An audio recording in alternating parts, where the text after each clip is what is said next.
day Dima Calican was born, doctors diagnosed him with terrible hydrocephalus. His biological parents immediately signed documents on the rejection of the child. The boy ended up in an orphanage for the disabled.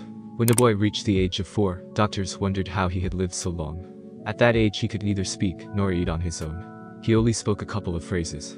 Even though life was an enormous ordeal for the boy, it was only going to get more difficult. After Dima was taken to Kharkov, he was in an extremely serious condition. Soon he was on the mend. But everyone knew perfectly well that a child with such a disease was doomed to an extremely hard and miserable life. The doctors shared with the press their great desire to help this orphan.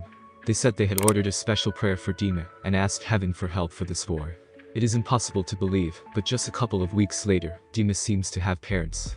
Ernest and Ruth Chavez, a married couple from the USA, called the orphanage and asked to meet Dima. They learned of the boy's terrible fate and were ready to fly halfway across the world for him immediately. The decision was made immediately. The boy finally found a family.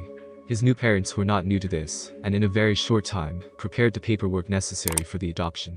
7 brothers and sisters from around the world were waiting for Dima in his new home. The boy was surrounded by care and attention from his first day in his new family. Ernest and Ruta have their own page on the social networking site, where they always share the life of their youngest son. Dima very quickly became family to all the members of his new family.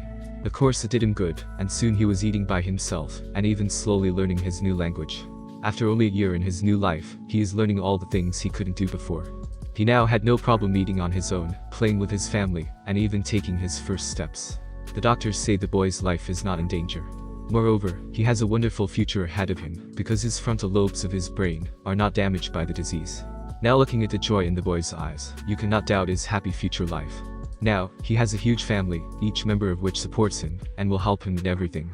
Dima will fight to the end, without a doubt. And we have no doubt that he will succeed.